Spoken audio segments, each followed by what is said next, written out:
এই ক্যাম্পাস থেকে শিক্ষার্থীরা যাদেরকে বের করে দিল তাদের সংখ্যা যদি তাদের ভোট যদি বেশি হয় তাহলে তো এটা তাহলে তো আমরা স্বৈরাচার পতন করা বা হাসিনার বিরুদ্ধে আন্দোলন করাটা আমাদের ভুল ছিল। আমার পদের কাজগুলো আসলে ওই যেটাকে বলে ফাটাকেস্টো টাইপ যে কাজ, এটা আসলে আমার পদের কাজ না। তাদের দ্বারা কোনো নারী হেনস্থার শিকার হয় না বা এই ধরনের ধর্ষণের কোনো কেস নাই বা কোথাও কোনো ইপটিজিংয়ের কোনো অভিযোগ নাই। এই জায়গাগুলোর জন্য মেয়েদের হলগুলোতে ব্যাপক ভোট পাওয়া গেছে। দেশের #1 ট্রেডিং অ্যাপ নিফটি ফার্স্টে পাচ্ছেন ট্রেডিং এর সব সুবিধা, dual exchange access, company analysis, portfolio তৈরি করা সহ আরও অনেক ইউনিক ফিচারের সাথে ট্রেড করতে ডাউনলোড করুন এক্ষুনি।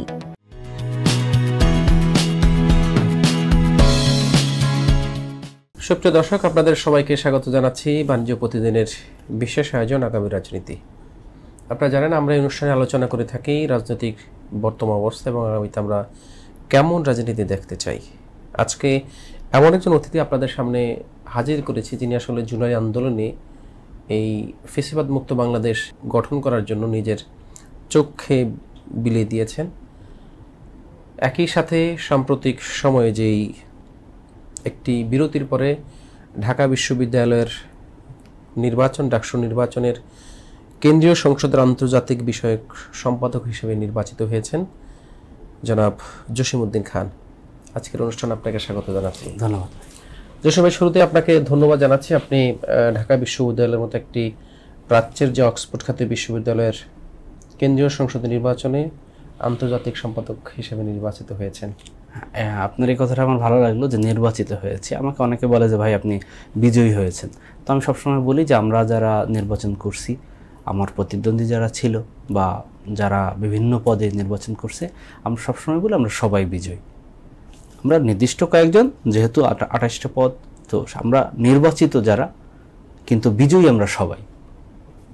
ধন্যবাদ আপনাকে নির্বাচিত শব্দটা ব্যবহার করার জন্য। শুরুতে একটু আমি জানতে চাই যে এই যে নির্বাচন গেল খুব উৎসব আমেজের মধ্য দিয়ে, দীর্ঘ বিরতির পর আসলে আমরা এই উৎসবটা দেখেছি। এই নির্বাচন নিয়ে এখন বিভিন্ন ধরনের কথাবার্তা হচ্ছে যে ছাত্রদল বা বিভিন্ন জায়গা থেকে শোনা যাচ্ছে যে আপনারা একটা আসলে কারচুপি করে বা ইলেকশন ইঞ্জিনিয়ারিং করে আপনারা নির্বাচিত হয়েছেন। আসলে আপনি এই বিষয়ে এটা কীভাবে ব্যাখ্যা করবেন? দেখুন, এখানে ব্যাপারটা হচ্ছে যে কারচুপির অভিযোগ করা আর কারচুপি প্রমাণিত হওয়া, এর মধ্যে একটা পার্থক্য আছে। আর একটা হচ্ছে অভিযোগ করার জন্য অভিযোগ করা, আর একটা হচ্ছে যে একটা কংক্রিট বেজের উপরে দাঁড়িয়ে অভিযোগ করা। আপনি দেখবেন, আমি তো ক্যাম্পাসের বিভিন্ন ফেসবুক গ্রুপ বা ইনবোর্ডে অনেকের সাথেই কথা হয়, সাধারণ শিক্ষার্থী বা ভোটার যারা, তাদের কাউকে আমি অভিযোগ করতে দেখি না। যারা নির্বাচনে প্রতিদ্বন্দ্বিতা করছে তাদের প্রতি আমার খুবই পূর্ণ শ্রদ্ধা এবং ভালোবাসা নিয়ে আমি বলতেছি যে সাধারণ যারা ভোটার তারা কেউ কোনো অভিযোগ জানাচ্ছে না, তাদের কোনো আপত্তি নেই, তাদের কারচুপি নিয়ে কোনো অভিযোগ বা যেটাকে বলে যে সন্দেহ থাকা, সেটা নেই। তো এইটা নিয়ে আসলে নির্দিষ্ট কিছু প্রার্থী এটা করতেছে, তো এটা হতে পারে। আসলে দেখা যায় যে খুব ডেডিকেশন নিয়ে সবাই নির্বাচন করছে, তো সেখানে নির্বাচিত না হলে একটু খারাপ লাগার জায়গা থেকে অনেকে বলতে পারে। এটাকে আমি তেমন একটা কি বলে, এটাকে নিয়ে আমি খুব একটা চিন্তিত না, বা এটা আসলে কথা বলার মতো কোনো প্রসঙ্গ হিসেবে আমি মনে করি না। তাহলে এই যে নির্বাচন আসলে ছাত্র শিবির সমর্থিত যে প্যানেল শিক্ষার্থী ঐক্যজোট, এটা আসলে এমন যে ভূমিধস বিজয়, এটাকে আসলে আপনারা কল্পনা করেছিলেন বা এটার পিছনের গল্পটাকে, কি কারণে শিবিরের এই প্যানেলটা এত বিশাল বিজয় অর্জন? শিবিরের দেখুন, একবারে যদি আমি অ্যাজ এ ডাকসু ক্যান্ডিডেট বা আমি নির্বাচিত হওয়া সেই জায়গা থেকে বলি, শিবিরের একজন হয়ে না বলি, কারণ আমি তো আর শিবিরের একজন না। তো সেই জায়গা থেকে যদি আমি এটাকে বিশ্লেষণ করি, বা as a student of political science, শিবিরের কিছু রিজার্ভ ভোট আছে প্রত্যেকটা ক্যাম্পাসেই। তাদের নিজস্ব কিছু পোস্টেড বলি বা ম্যান বলি, সেটা আছে, এবং তাদের মধ্যে 100% ডেডিকেশন আছে। আমি এখন যেটা বলতেছি, এটা আসলে খুব সম্ভবত আমার মনে হয় না কেউ এটা নিয়ে বিশ্লেষণ করছে। শিবিরের ধরেন ঢাকা বিশ্ববিদ্যালয়ে 2000 রিজার্ভ ভোট আছে যারা ডেডিকেটেড শিবিরের প্রতি। এই মানুষগুলো কি করছে, তার যে পরিচিত সার্কেল তাদেরকে কনভিন্স করছে। এতে কি হয়েছে যে একজন যদি 3 জনকে কনভিন্স করে, তাহলে 2000 কনভিন্স করতেছে 3000-কে, তাদের 3 আর 2 মিলে 5,000 হচ্ছে। তো এইভাবে আসলে শিবিরের অনেকগুলো ভোট বাড়ছে। তো এটা গেল একটা দিক। আরেকটা দিক হচ্ছে শিবিরের যে মানে একটা ইমেজ, যে তাদের দ্বারা কোনো নারী হেনস্থার শিকার হয় না, বা এই ধরনের ধর্ষণের কোনো কেস নাই, বা কোথাও কোনো ইপটিজিংয়ের কোনো অভিযোগ নাই, এই জায়গাগুলোর জন্য মেয়েদের হলগুলোতে ব্যাপক ভোট পাওয়া গেছে। দেখুন নির্বাচনের সময় দেখবেন একটা কথা খুব প্রচলন বা যেটাকে বলে ছড়ানোর একটা চেষ্টা ছিল যে মেয়েদের ভোট পাবে না। কিন্তু আমরা যখন প্রত্যেকটা হলে প্রজেকশন মিটিং করছি মেয়েদের হলে, প্রত্যেকটা হলের অডিটোরিয়াম ফুল, চেয়ারগুলো সবগুলো ফুল হয়ে গেছে, এবং শেষ পর্যন্ত মেয়েরা বারান্দায় দাঁড়ানো ছিল, মানে গেটের ওখানে, যে জায়গা পাচ্ছিল না। তো এই যে অভূতপূর্ব সাড়া, এটা তো আমরা আসলে ভাবিনি। তো ওইখানে আমরা দেখুন 1 ঘন্টা যদি থাকতাম, 60 মিনিট থাকলে 50 মিনিট আমরা শুধু মেয়েদের বিভিন্ন প্রশ্নের অ্যান্সার দিতাম। তো তাতে কি হইতো, তাদের মধ্যে যে একটা বলতে গেলে মিসআন্ডারস্ট্যান্ডিং ছিল, যে শিবিরের এই সমস্যা ওই সমস্যা বা এই ধরনেরই, সব থেকে বেশি প্রশ্ন আসতো আমাদের কাছে যে শিবির যদি এই ক্যাম্পাসে নির্বাচিত হয় তাহলে আমাদের পোশাকের স্বাধীনতা থাকবে কিনা, বা মেয়েরা হল থেকে বের হইতে পারবো কিনা, হ্যাঁ সবসময় বোরকা পরে বের হতে হবে কিনা। মানে এই যে একটা প্রোপাগান্ডার প্রচলন, এই জিনিসটা যখন আমরা তাদেরকে ডিবাঙ্ক করতে পারছি, তখন তারা ফিল করছে যে হ্যাঁ এদের কাছ থেকে এরা ক্যাম্পাসে যদি দায়িত্বে আসে তাহলে আমরা নিরাপদ। এইটা আমাদের খুব কাছে দিছে। তো একদিকে হচ্ছে শিবিরের যে রিজার্ভ ভোট, তাদের ডেডিকেশন, এবং আরেকদিকে হচ্ছে মেয়েদের এই বিশ্বাসটা আমাদের প্রতি। এই দুইটা জায়গা মিলিয়ে আসলে আমাদের এত ভোট। নাহলে দেখুন অনেকেই অনেক ভালো ক্যান্ডিডেট আছে অন্য জায়গায়, আমি বলি সবাই এখানে যোগ্য, কিন্তু শিবিরের এককভাবে যেটাকে বলে ভূমিধস বিজয় হওয়ার এই দুইটা প্রধান কারণ আমি ব্যক্তিগতভাবে মনে করি। এটা আসলে নির্বাচনের পরপরই আমি দেখছি বিপরীত অঙ্গন থেকে বলা হচ্ছে যে বারবার ছাত্রলীগের ভোটে আসলে শিবির সমর্থিত প্যানেল, যে ইনক্লুসিভ প্ল্যান, ওই প্যানেলে তারা বিজয়ী হয়েছে। এটাকে আপনি মনে করেন যে ছাত্রলীগের ভোট আপনারা পেয়েছেন? এই কথাটা বলাটা হচ্ছে এক ধরনের মানে যেটাকে বলে নিজের ক্ষতি নিজে করা, বা এগুলোকে খাঁটি বাংলায় যেগুলো বলে যে নিজের নাক কেটে পরে যাত্রা ভঙ্গ করা। তো এই কেন এটা বললাম, আজকে যদি এটা বলা হয় যে ছাত্রলীগের ভোটে শিবির নির্বাচিত হয়েছে, তাহলে সাদিক কায়েম ভোট পাইছে 14,000, ধরুন এর মধ্যে 4,000 শিবিরের ভোট, তার মানে বাকি 10,000 কি ছাত্রলীগের ভোট। তার মানে এই ক্যাম্পাসে 10,000 ছাত্রলীগ আছে। তাহলে ছাত্রলীগ যদি 10,000 থাকে, তাহলে ছাত্রদলের ভিপি ক্যান্ডিডেট ভোট পাইছে 5,000। তার মানে কি তারা বলবে যে 10,000 ছাত্রলীগ আছে আর ছাত্রদল 5,000 আছে? এটা তো নিজেদেরকে ছোট করা হয় তাদের। তো এইটা তারা বলবে না, আমার বিশ্বাস যে তারা আর এটা বলবে না সামনে। আর এটা বলাটা এক ধরনের বোকামি। যাদেরকে স্বৈরাচার বলে এই ক্যাম্পাস থেকে শিক্ষার্থীরা যাদেরকে বের করে দিল, তাদের সংখ্যা যদি, তাদের ভোট যদি বেশি হয়, তাহলে তো এটা মানে তাহলে তো আমরা স্বৈরাচার পতন করা বা হাসিনার বিরুদ্ধে আন্দোলন করাটা আমাদের ভুল ছিল, যার কারণ সংখ্যাগরিষ্ঠতা তাকেই সমর্থন করে।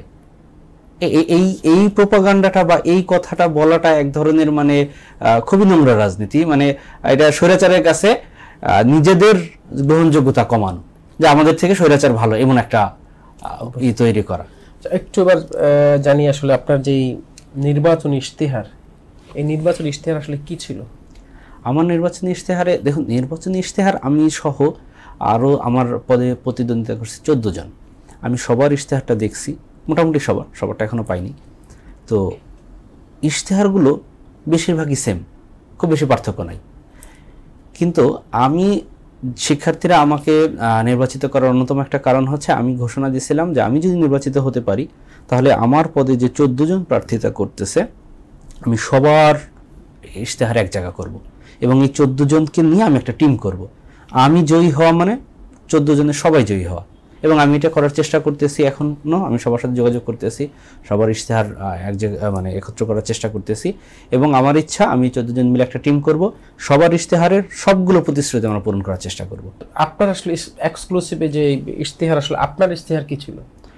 আমার ইশতেহার তো আসলে অনেকগুলো পয়েন্ট, তো এর মধ্যে শিক্ষার্থীদের কাছে আমি উপস্থাপন করছি এমন কয়েকটা পয়েন্টের একটা হচ্ছে যে ঢাকা বিশ্ববিদ্যালয়ে যারা অ্যালামনাই আছে বিশ্বের বিভিন্ন শহরে, ইউনিভার্সিটিতে, এদের একটা ডেটাবেস তৈরি করব।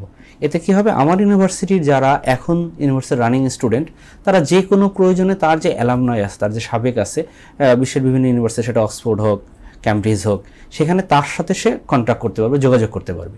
এতে হবে যে ওই সাবিকের কাছ থেকে সে যদি ইনস্ট্রাকশন পায় বা ইন্সপিরেশন পায়, তাহলে তার বর্তমান সময়ের যে পড়াশোনা বলি বা উচ্চশিক্ষার যে ইন্সপিরেশন বলি, এটা কাজে দিবে। এই জায়গাটা হচ্ছে আমি হিট করার চেষ্টা করছি। আপনার এই অ্যাকশন প্ল্যান কবে থেকে আসলে শুরু হবে? দেখুন, আমার পদের কাজগুলো আসলে ওই যেটাকে বলে ফাটাকেস্টো টাইপ যে কাজ, এটা আসলে আমার পদের কাজ না। আমার পদের খুবই ধীর গতির এবং সুদূর প্রসারী প্রভাব বিস্তারকারী কিছু কাজ। তো আমি চেষ্টা করতেছি আমরা একটা টিম করার, ওই যেটা বললাম, এর বাইরেও আরেকটা টিম করার যারা আমাদের সাথে কাজ করবে, তো আর ইশতেহারগুলো একত্র করার, এবং একই সাথে আমি বিশ্বের বিভিন্ন ইউনিভার্সিটিতে আমাদের যারা অ্যালামনাই আছে তাদের সাথে আমি যোগাযোগ করতেছি, এবং আমরা খুব সম্ভবত 2 মাসের মধ্যে আমাদের কাজের ফলাফলগুলো শিক্ষার্থীরা দেখতে পাবে। জুলাই আন্দোলনে আপনার একটা চোখ হারিয়েছেন, আমরা যতটুকু জানি আপনি 40 BCSও ভালো করেছিলেন, বাট এখন আপনি আসলে লিখতে পারছেন না। আগামীর অবস্থাটা আসলে, আপনি কি রাজনীতিতে আপনার ক্যারিয়ারটা গড়তে চান, নাকি কোনো ধরনের চাকরি বাকরি সার্ভিস? আমি আসলে ব্যক্তিগতভাবে বাংলাদেশে যে রাজনীতি বলে বাংলাদেশের মানুষ যা বুঝে, আমি ওই রাজনীতিতে বিশ্বাসী না। আমি আমার ইচ্ছা, আমার সারা জীবনের স্বপ্ন, আমি আমার গ্রাম বলি বা আমার এলাকা বলি, এই মানুষগুলোর জন্য কিছু করার, বা এই যে ওভারঅল বাংলাদেশের মানুষের কিছু মেন্টালিটি বা অভ্যস্ততা, এই অভ্যস্ততা পরিবর্তন করে এক সুনাগরিক তৈরি করার যে একটা লড়াই বা স্বপ্ন, এইটা নিয়ে কাজ করার আমার খুব ইচ্ছা। এবং এখন সেটাকে আপনি রাজনীতি বলেন বা চ্যারিটি ওয়ার্ক বলেন, সেটা সবার বিবেচ্য। তো আমার ইচ্ছা হচ্ছে যে আমার এলাকার বলি বা রুট লেভেলের মানুষদের মানসিকতা, অভ্যস্ততা পরিবর্তন করে একজন সচেতন সুনাগরিক হিসেবে তৈরি করার একটা আন্দোলন আমার করার ইচ্ছা, শুরু করার ইচ্ছা। এখন বাকিটা আল্লাহ ভরসা। আর ক্যারিয়ার বা চাকরি বাকরি যদি বলি, আমার চাকরি তো আসলে করা একটু টাফ, যেহেতু আমার লিখতে অসুবিধা হয়, বা প্রতিযোগিতামূলক পরীক্ষা দিয়ে চাকরিতে ঢোকা আমার জন্য এখন বলতে গেলে সম্ভব না। সেই জায়গা থেকে আমার ইচ্ছা আছে আমার গ্রামের বাড়িতে অ্যাগ্রো ফার্ম টাইপ কিছু করার। সেখান থেকে আমার ফিনান্সিয়াল সাপোর্টটা যদি আসে, এবং আমার শ্বশুরের কিছু বিজনেস আছে, তার বিজনেসের সাথে আমি যদি বিজনেস করতে পারি বা আমার অ্যাগ্রো ফার্ম করতে পারি, সেক্ষেত্রে ফিনান্সিয়াল ব্যাকআপটা সেখান থেকে এসে বাকিটা আমি মানুষের জন্য কাজ করার চেষ্টা করব। জসিম ভাই, আপনার গুরুত্বপূর্ণ সময় থেকে আমাদেরকে সময় দেওয়ার জন্য ধন্যবাদ জানাচ্ছি। আপনাদেরও ধন্যবাদ, দোয়া করবেন আমার জন্য। সুপ্রিয় দর্শক, আমরা তখন দেখছিলাম বাণিজ্য প্রতিদিনের বিশেষ আয়োজন আগামী রাজনীতি। আজকের অনুষ্ঠানের অতিথি হিসেবে উপস্থিত ছিলেন ঢাকা বিশ্ববিদ্যালয়ের কেন্দ্রীয় ছাত্র সংসদের নবনির্বাচিত আন্তর্জাতিক বিষয়ক সম্পাদক জনাব জসিমউদ্দিন খান। এই জসিমউদ্দিন খান আসলে জুলাইয়ের যে আন্দোলন, সেই আন্দোলনে ঢাকা বিশ্ববিদ্যালয়ের একমাত্র শিক্ষার্থী যিনি তার চোখ এই দেশের জন্য উৎসর্গ করেছেন।